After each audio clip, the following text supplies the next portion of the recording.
ये मोनिका प्रेम की बड़ी कट्टर समर्थक रही बचपन से। जब ये पढ़ा करती थी तो टीचर से भिड़ जाती थी। अध्यापक समझाया करते थे कि जिंदगी में प्रेम महत्वपूर्ण नहीं है, भूख महत्वपूर्ण है। और ये लड़ा करती थी कि नहीं, भूख नहीं महत्वपूर्ण है, प्रेम महत्वपूर्ण है। तो एक दिन अध्यापक ने एक चूहेदानी ली, उसमें एक तरफ चूहा रखा, एक तरफ चूहिया रखी और एक तरफ गेहूं के दाने, बीच में से चूहा छोड़ा। चूहे ने चुहिया देखी, गेहूं के दाने देखे, चुहिया देखी, गेहूं के दाने देखे, फाइनली वो गेहूं के दाने खाने चला गया। तो उन्होंने कहा देखो एक बार और बताता हूं। फिर उन्होंने मक्के के दाने रखे। चूहा ने फिर चुहिया देखी, मक्के के दाने रखे, वो मक्के के दाने खाने चला गया। अध्यापक ने कहा एक बार और दिखा देता हूं। फिर चने के दाने रखे, फाइनली चूहा फिर चने के दाने खाने चला गया। तो अध्यापक ने कहा देखो 3 बार प्रयोग से बात सिद्ध हो जाती है कि जिंदगी में भूख ज्यादा महत्वपूर्ण है, प्रेम महत्वपूर्ण नहीं है। तो ये खड़ी हो गई पीछे क्लास में, बोले आप भी कमाल करते हैं सर, आपने दाने चूही दाने तो 3 बार बदल के देख लिए, एक बार चुहिया भी बदल देते। तो काम तो है, आपको मुस्कुराना भी चाहिए, तालियां भी बजानी चाहिए। एक ऐसा हस्ताक्षर जिसको मैं जब से आया हूं तब से वैसा ही देखा है। और कई बार तो यह भी लगता है कि जो पहन के आता है वो ही पहन के आता है लगातार।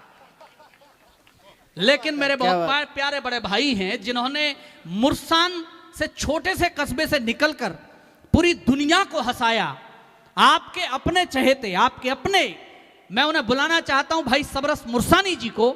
आपके होठ पर मुस्कुराहट लाएं, उनकी ससुराल से आ गए पीछे मेरे। आप एक बार दोनों हाथ उठाकर जोरदार तालियों के साथ बुलाएं। अब क्या आपके कानों में आकर कहूं कि ताली बजाओ? जय, थैंक यू। बहुत अच्छे। देखिए ये कन्हैया अब बांसुरी बजाते हैं, पहले तबला बजाते थे। मैंने पूछा तबला बजाना क्यों छोड़ दिया? तो मुझसे बोले हमने तो उसे प्यार किया अबला समझकर और उसके बाप ने पीटा हमें तबला समझकर। बहुत अच्छे। महफिल को यूं सजा रहे हैं, तबला छोड़ दिया, बांसुरी बजा रहे हैं। अच्छा है। ये बड़े अच्छे डॉक्टर हैं। एक बुढ़िया गई तो बोले दादी दादी तेरे पेट का ऑपरेशन करना पड़ेगा। बोली कर दो बेटा। तो उन्होंने पेट का ऑपरेशन किया, टाँके लगाए। फिर बुढ़िया के पास आके बोले दादी फिर दोबारा करने पड़ेगा। बोले क्या हो गया बेटा? कि तेरे पेट में कैंची रह गई है। हाँ बेटा कर दे, कैंची रह गई है तो। फिर दोबारा ऑपरेशन किया, फिर टाँके लगाए। फिर आगे बोले दादी एक गलती फिर हो गई। अब क्या हुआ? कि चीमटी रह गई। दादी गुस्सा होकर बोली ले हमें तो चैन लगा दे। हाँ चाहे जब निकाल ले, चाहे जब उधर ले। देखो महिलाएं वहां से मुझे देख रही हैं और आप सुन रहे हैं। यहाँ महिला कितनी खुश होकर कविता सुन रही हैं। एक कवि सम्मेलन में मैं गया तो एक महिला कुप्पा होकर बैठी हूँ, ना हंसा न बोले। अब मैंने उससे पूछा, 4 लाइन लिखी मैंने कि बार बार घूरे मुझे एक महिला मंच पे, मैंने कहा बहन जी बीमारी तुमको कैसी है? वाह। बार बार घूरे मुझे एक महिला मंच पे, मैंने कहा बहन जी बीमारी तुमको कैसी है? हंसो नहीं बिल्कुल, ताली भी बजाओ नहीं, मेरी कविता की कर दी तुमने ऐसी तैसी है। हंसो नहीं बिल्कुल, ताली भी बजाओ नहीं, मेरी कविता की कर दी तुमने ऐसी तैसी है। गुस्सा होके महिला बोली देख तुझे मुझे गुस्सा बहुत आ रहा है। महिला बोली देख तुझे गुस्सा बहुत आ रहा है, मन करता है 2-4 हाथ धर दूं।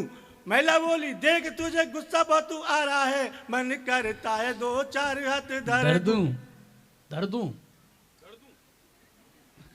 पीछे से उंगली कर रहे हैं। पवार भाई साहब कह रहे हैं कि मैंने 11 महीने से कविता नहीं पढ़ी तूने भी नहीं। बिल्कुल सही बात।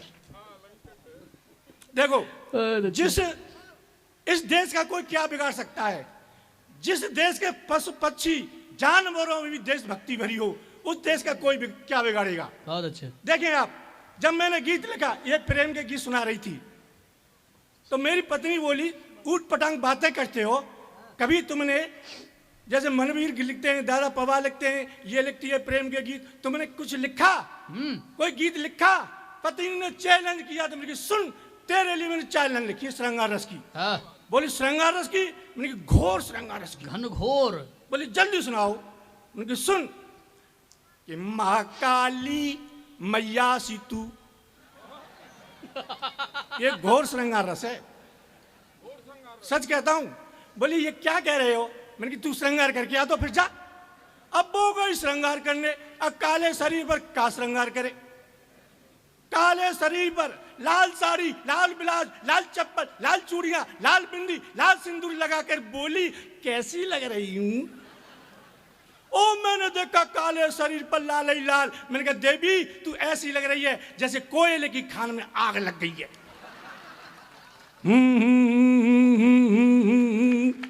ओ मैंने दूसरा श्रृंगार कर किया, फिर आई श्रृंगार करके काले शरीर पर पीली साड़ी, पीला ब्लाउज, पीली चप्पल, पीली चूड़ियां, पीली बिंदी लगाकर बोली अब कैसी लग रही हूं? ओ मैंने देखा काले शरीर पर पीला ही पीला। मैंने कहा देवी अब तू ऐसी लग रही है जैसे सरसों के खेत में भैंस घुस गई है। तो बोले सुनाओ। नहीं सुन, महाकाली मैया सी तू, श्याकाली कढ़ैया सी तू। वाह। महाकाली मैया सी तू, श्याकाली कढ़ैया सी तू, बर्र सी तू, ततैया सी तू, मरखनी एक गैया सी तू। लेकिन मजबूरी में कहता, लेकिन मजबूरी में कहता सोन चिरैया तू, आई लव यू। ये बात आई। और एक गीत सुनाना चाहता हूं देशभक्ति पर। देखो मैं भी जाट हूं, दादा भी जाट हैं। एक बात बताऊं, भगवती प्रसाद चेयरमैन साहब, आपकी मूंछें बहुत अच्छी लग रही है मुझे, आपकी मूंछों को सलाम करता हूं। अच्छा ये मूंछें भी कई तरह की होती हैं दादा, एक होती है मुच्छ और एक होती है तुच्छ मुच्छ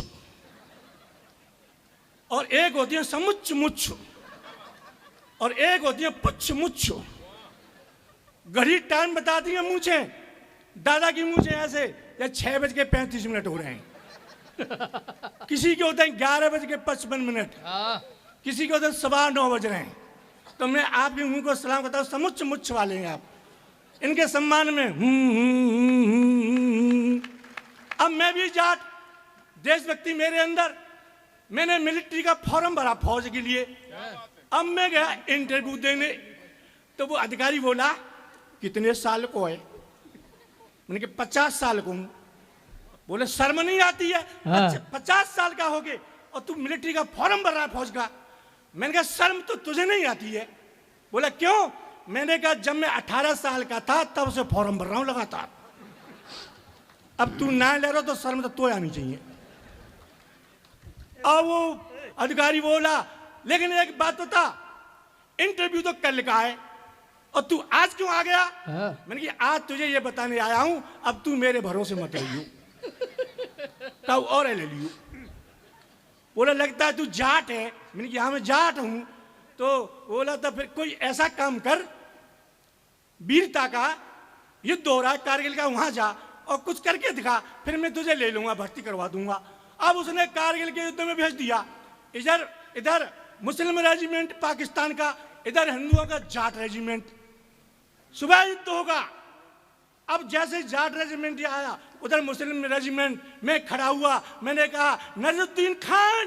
वो खड़ा होकर बोला कौन? डिशू। फरुद्दीन खान। वो खड़ा बोला किसने पुकारा? डिशू। निशारुद्दीन खान। किसने बोला? डिशू। समारुद्दीन खान। किसने बोला? डिशू। मैंने 5 मिनट में 12 मार दिए। और मुस्लिम रेजिमेंट का जवान बोला जैसे ये हमें मार रहा नाम ले लेके, हम भी तो ऐसे ही मार सकते हैं। बोला मार। वो खड़ा हुआ नाम लिया मेरा, सबरस मुरसानी। मैं सोच को मैंने चटका देगा मुझे। अब नीचे झुक गया। 10 मिनट के बाद में खड़ा हुआ। मैंने कहा खड़ा होके मुझे किसने पुकारा? वो खड़ा होके बोला मैंने। डिशू।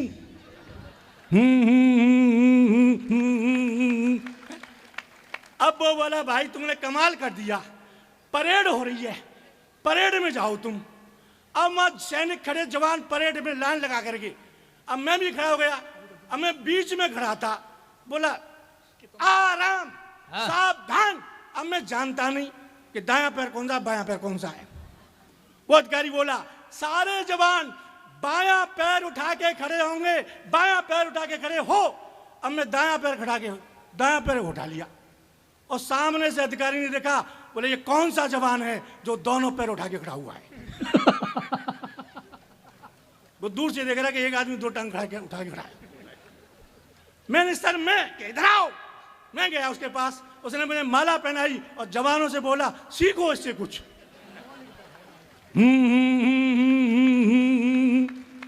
अब बोला एक काम और रह गया अंतिम। मैंने क्या कि खून दे के आ। मैं डॉक्टर के पास गया, डॉक्टर बोला कैसे आए? मैंने खून देने देश के लिए। डॉक्टर बोला पहले रक्तदान का फॉर्म भरो। मैंने रक्तदान का फॉर्म भरा। फिर डॉक्टर बोला बेड पर लेट, मैं लेट गया, खाली बोतल ली, फिर एक सिरिंज ली, फिर नली लगा करके और मुझसे बोला मैं खाना खाए जा रहा हूं, परसों आऊंगा। डॉक्टर तू परसों आवेगो और मैं मर गो तो?